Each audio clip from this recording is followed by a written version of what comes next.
అరటి పువ్వులో ఎన్నో అద్భుతమైన గుణాలు ఉన్నాయి. వాటి గురించి మాట్లాడుకునే ముందు ఫస్ట్ ఈ అరటి పువ్వు మనకి అరటి పళ్ళు వచ్చిన తర్వాత, అరటి కాయలు వచ్చిన తర్వాత ఆ పువ్వుకి కింద మిగతా కాయలు రావడం మానేసి ఈ పువ్వు ఏదైతే కొంచెం పొడుగ్గా వచ్చి ఇది ఉంటుంది.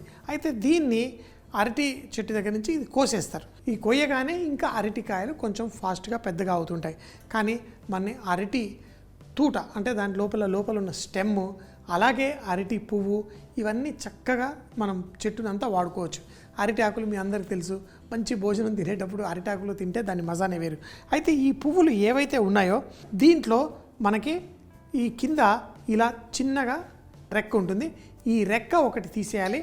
అలాగే దీన్ని స్టిగ్మా ఉంటుంది. ఇది మనకి చాలా గట్టిగా ఉంటుంది కాబట్టి దీన్ని కూడా తీసి ఈ పువ్వులన్నిటినీ మనం నీళ్ళల్లో వేసుకుంటాం. అయితే దీంట్లో ఒక రకమైన ఒగురు ఉంటుంది. దాన్ని కట్ చేయడం కోసం కొంచెం మనం మజ్జిగ చేసుకొని మజ్జిగలో వేసేసుకుంటాం. ఎనీథింగ్ యాసిడిక్ అంటారు, కానీ ఇళ్ళల్లో అందరికీ పెరుగు ఉంటుంది కాబట్టి ఇలా నీళ్ళల్లో కొంచెం పెరుగులాగా వేసుకొని మజ్జిగ చేసేసి దాంట్లో కొంచెం ఉప్పు కూడా వేసి పెట్టుకుంటారు. తర్వాత ఈ పువ్వు ఒక్కొక్కటి. అయితే ఒకప్పుడు ఈ అరటి పువ్వు చాలా చాలా డెలికసీ ఉండేది. ఇప్పటికీ చాలామంది వెజిటేరియన్స్కి ఈ అరటి పువ్వుతోటి రకరకాల డిష్లు చేస్తారు. దీంతో మనం కూరలు కూడా చేసుకోవచ్చు. కానీ ఈ పువ్వులు ఫస్ట్ అయితే చాలా ఓపికగా మనం ఎలా, చాలామంది అంటారు అబ్బా ఇది చాలా కష్టం అంటే, మనం ప్రతి ఒక్కటి దాన్ని క్లీన్ చేసుకొని ఎలా తింటాం, చిక్కుడుగాయ ఆ పైన బీన్స్ వాటన్నిటికీ స్కిన్ని మనం స్లోగా చేస్తాం కదా, అలా ఈ కింద రెక్కను తీసేయండి. చూడండి, ఇలా అరటి పువ్వు తీసినప్పుడు మరోసారి చూపిస్తున్నాను. ఇలా కింద ఒక రెక్క ఉంటుంది, దాన్ని అలాగే స్టిగ్మా ఇది గట్టిగా ఉంటుంది. వీటన్నిటిని తీసుకొని మనం క్లీన్ చేసి పెట్టేసుకుందాం. అరటి పువ్వు పైన ఒక్కొక్కటి తీస్తూ ఉంటే దీంట్లో మనకి పువ్వులు వస్తూ ఉంటాయి. వాటిని తీసుకొని నేను ఈ విధంగా నీళ్ళల్లో పెట్టేసి పెట్టుకున్నాను. చూడండి, వీటిని మనం చాప్ చేసుకోవడమే. ఇలా పర్ఫెక్ట్గా మనకి ఇవి వచ్చేసాయి మన ఈ పూలు. వీటిని చాప్ చేసి మనం వాడుకుందాం. దీని లోపల ముందు మనము ఈ వడకి కావాల్సిన మనం ఇంగ్రీడియంట్స్ వేసి గ్రైండ్ చేసుకుందాం.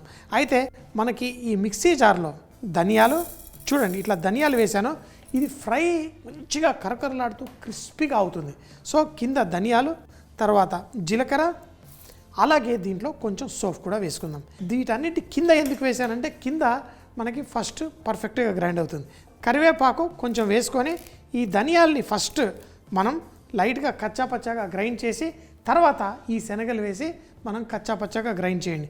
ఇవన్నీ కచ్చాపచ్చాగా దంచుకుందాం. మరి ఈ పువ్వు ఏదైతే ఉందో దీన్ని కూడా మనం ఫైన్గా చాప్ చేసి, దీన్ని మిక్సీ జార్లో వేయకండి, ఈ టెక్స్చర్ మనకి తినేటప్పుడు మనకి తెలుస్తుంది. ఈ పువ్వుని ఈ విధంగా చిన్న చిన్నగా చాప్ చేసి పెట్టుకుందాం.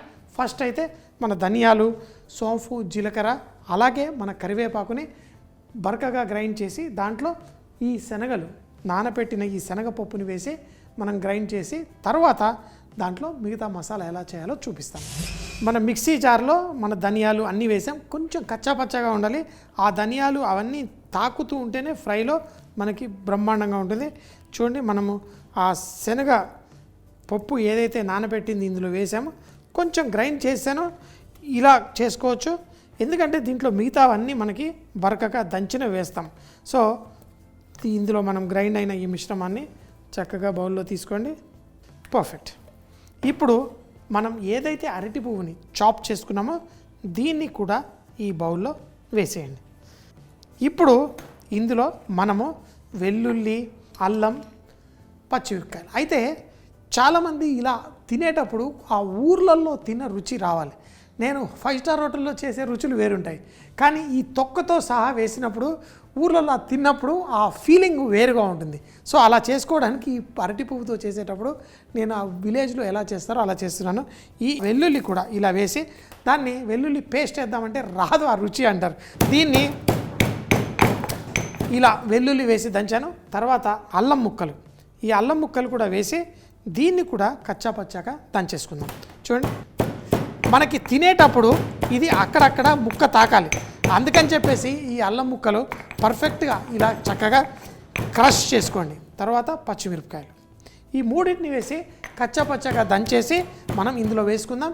ఇందులో వీటితో పాటు కొంచెం పసుపు కూడా మనం వేసేసుకుందాం. వేసి మనం ఉప్పు కూడా వేసి ఈ మిశ్రమాన్ని మనం తయారు చేసుకుందాం. చూడండి, ఉప్పు కూడా కావాల్సినంత కరెక్ట్గా వేసుకున్నాను. ఇప్పుడు ఈ అల్లం వెల్లుల్లి ఈ పచ్చిమిరపకాయలు కూడా దంచి ఇందులో వేసుకుందాం. నా రోట్లో దంచుకున్న ఈ పచ్చిమిరపకాయ ఇది కచ్చా పచ్చాగా దంచేసుకోవాలి. ఇన్ని ఇంగ్రీడియంట్స్ మనం వేస్తున్నప్పుడు అందుకని చెప్పేసి మనం వేసిన శనగపప్పుని కొంచెం ఎక్కువగానే గ్రైండ్ చేశాను, మసాలా వడలో కాకుండా. ఇప్పుడు ఈ అరటి పువ్వుతోటి ఈ మిశ్రమాన్ని ఈ విధంగా కలిపేసుకోండి. ఇప్పుడు చూడండి, మనకి ఇవన్నీ మిక్సీ జార్లో వేసి పేస్ట్లా చేస్తే మనకి ఆ టెక్స్చర్ రాదు. ఇందులో ఆల్రెడీ మనకి ఆ తేమ వస్తుంది. ఇందులో ఇంకా ఉల్లిపాయలు అవన్నీ వేయకండి. సింపుల్గా ఆ ఉల్లిపాయ బదులు మనకి ఇవన్నీ కచ్చా పచ్చగా ఉన్నవన్నీ మంచి టెక్స్చర్ అందజేస్తుంది. ఒక్కసారి టేస్ట్ చూసుకుందాం. ఉప్పు సరిపోయిందా? ఉప్పు సరిపోయింది. చిన్న చిన్న ముద్దలుగా చూడండి, ఇలా చిన్న చిన్నగా చేసుకోవచ్చు, పెద్ద పెద్దగా కూడా చేసుకోవచ్చు. కానీ ఇది కరకరలాడుతూ భలేగా వస్తుంది.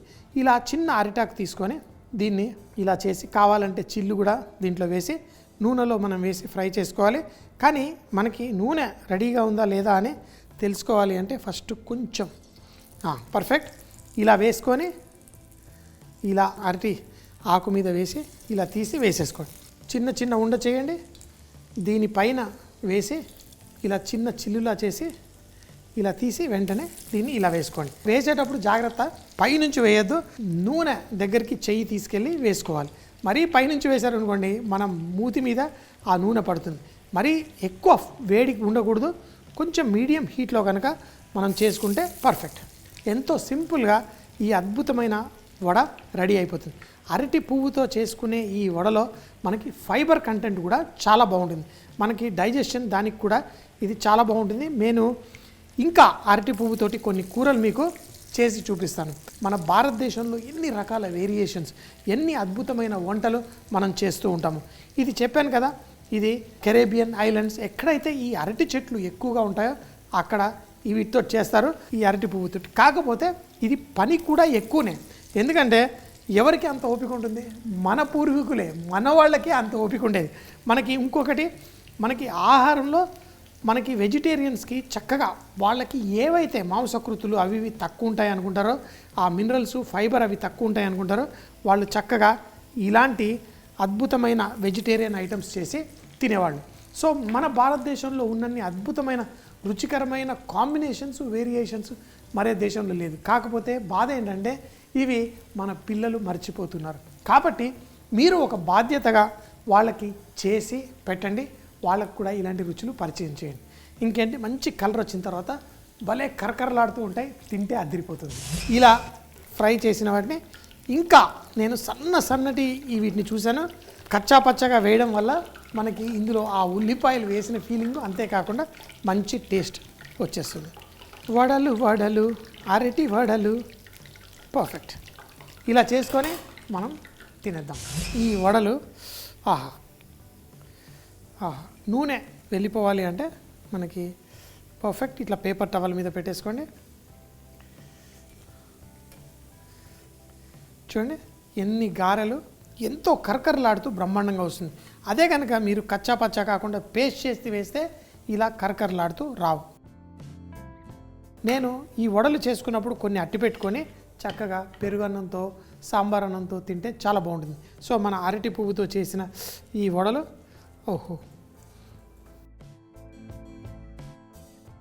ఈ వేడిగా మనం చేసుకునేవి చూడండి ఎంతో పర్ఫెక్ట్గా. మన అరటి పువ్వు వడలు చక్కగా అరటి ఆకులోనే మనం వడ్డీ చేసుకున్నాం. ఇంకేంటి ఆలస్యం, ఇవి రెడీగా అయిపోయినాయి. కాకపోతే చాలా వేడిగా ఉన్నాయి. అరటి పువ్వుతో మసాలా వడ. దీన్ని తయారు చేయడానికి ముందుగా ఒక బౌల్లో కొన్ని నీళ్లు కొంచెం పెరుగు కలుపుకొని మజ్జిగలా చేసి అరటి పువ్వుని చూపించిన విధంగా దాన్ని క్లీన్ చేసుకొని అందులో సోక్ చేసుకోవాలి. ఇలా చేయడం వల్ల ఆక్సిడైజ్ అవ్వకుండా నల్లగా అవ్వకుండా ఉంటాయి. ఇప్పుడు మిక్సీ జార్లో కొంచెం ధనియాలు, జీలకర్ర, సోంపు, కరివేపాకు వేసి ఫస్ట్ గ్రైండ్ చేసుకోండి. కొంచెం కచ్చాపచ్చా గ్రైండ్ అయిన తర్వాత నానబెట్టిన శనగపప్పు కూడా అందులో వేసి గ్రైండ్ చేసుకోండి. ఈ మిశ్రమాన్ని తీసి ఒక బౌల్లో వేసి అలాగే అరటి పువ్వుని చాప్ చేసింది కూడా దాంట్లో వేసుకోండి. దాంట్లో పసుపు అలాగే ఉప్పు కూడా వేసి పెట్టుకోండి. రోట్లో వెల్లుల్లి, అల్లం, పచ్చిమిరపకాయల్ని కచ్చా పచ్చాగా దంచి దాన్ని కూడా ఈ బౌల్లో వేసి చూపించిన విధంగా వీటన్నిటిని కలిపి చిన్న చిన్న ఉండలుగా చేసి ఫ్లాట్గా వడల్లా చేసుకొని ఎంత సన్నగా చేసుకుంటే మీ వడలు అంత బాగుంటాయి. వేడి నూనెలో ఫ్రై చేసి కరకరలాడేంత వరకు మంచి రంగు వచ్చిన తర్వాత వేడివేడిగా వడ్డించుకోండి, భలే అద్భుతంగా ఉంటాయి.